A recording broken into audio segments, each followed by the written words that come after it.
Our coffee talk in our little library corner, and we're talking about, well, part of it's about grief and the other part's about why. What was the question? People have such a hard time. People have such a hard time when they're isolated. Yeah. Themselves, when they're forced into timeout. Yeah. The distraction's been taken away from them. Yeah. So why people have such a hard time with that. And we were talking about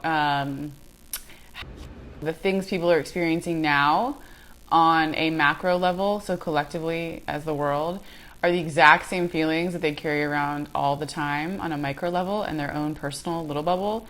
And you might have heard the phrase before, like, the world is your mirror. And that's exactly what's happening right now. And that's always what's happening. So the things people are coming up against and the resistance they feel, or the things that they're feeling when they're alone with themselves or by themselves, or don't have all those distractions and busyness to keep their mind going, are typically the reactions and responses they have on a micro level to any situation in their life that causes resistance or they don't really like on a day-to-day basis. So basically everything people are experiencing on this macro level is exactly how they run and live in their day-to-day lives. On a micro level, they just have other distractions and like numbing tools that they might not have exposure to right now. A lot of the things people are coming up against when they get upset about what's going on are typically just universal truths. Like, everything always is uncertain. We never know what's going to happen. The only responsibility and the only point of power and control is us taking care of ourselves every day the best that we can. And we never know what's coming. I think we get habituated and into a false sense of security and safety by having these day-to-day routines and knowing what to expect. But if we're really living mindfully in the present moment, you accept the truth that you don't know what's going to come. And safety comes from embracing the unknown and embracing uncertainty. And so being put in this collective timeout, if you're struggling being alone or by yourself, if you're having thoughts of like wanting to harm yourself or somebody else, serious ones, then by all means, like, you need to seek help for that. We typically say, like, hang up and dial 911. If you're just frustrated and you're starting to feel things and they don't necessarily feel good, you're probably feeling things that you always have inside of you all the time. And now is a time to look in that mirror and really assess what's going on. And assess not only that, but assess what skill sets you have to work through those things. We can commiserate with each other, we can vent, and those are great at certain specific times. But honestly, it's about, I think we're all, as adults, kind of turning into giant toddlers who are like, I don't like this, I don't want to be doing it, this isn't fair. When will this end? And it's like, no, you got to do your homework. Now's the time to be doing that homework.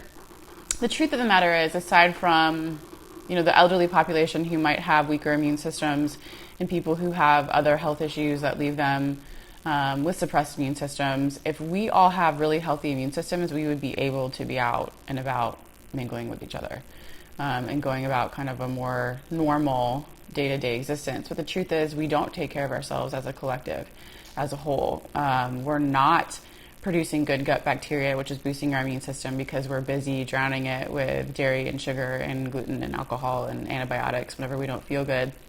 We're very quick to numb and distract ourselves, to run from anything that we're feeling, and furthermore, be so detached from our bodies and how we feel, we can't even identify it. So if you are feeling or having a hard time being stuck at home or by yourself, this is the world's way of saying, do your homework, take care of you. If you can't be in a relationship with you, you're going to have a hard time being in a healthy one with anyone else. And that's like friends, family members, romantic partnerships, whatever it is. Like, take this time and do the homework, do the inner work. There's an amazing free 21-day meditation challenge happening right now. It's from Oprah and Deepak.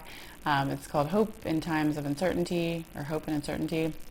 It's free. You can download it. You can access it through the website.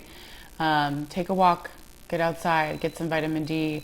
We're going to be doing throughout the week little clips of a gut and immunity boosting mini course that's going to be launched next week, and it's also free. Check out the clips, see if they resonate, and next week we'll be launching that whole video and doing a Q&A on it as well. But everybody has within their power to boost their immune systems to a level so that these things are not so scary.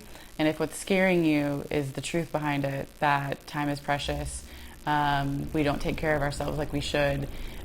We don't tell the people that we love them like we should. We can't just be in stillness with ourselves.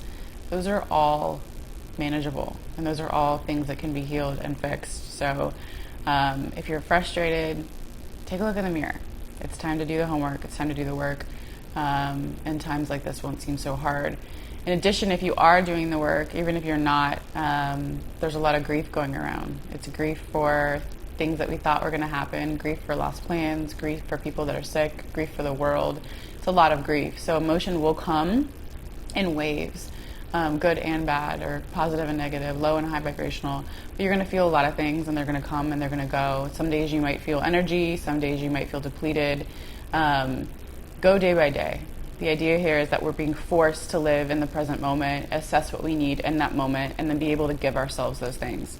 And that's how you get through grief. There's no extra push. There's no hyping yourself through it. It's allowing yourself to feel, knowing what you need each day, and then giving yourself those things. If you need help in any of those areas with how to deal with that, or self-care tools that will help you become more comfortable with feeling, just reach out and let us know. We have those on the ready for you, like with anything else. But I encourage you to feel your feelings. I encourage you to see this time as an opportunity, and know that you're not alone in it, and you can come out of this stronger and healthier than ever.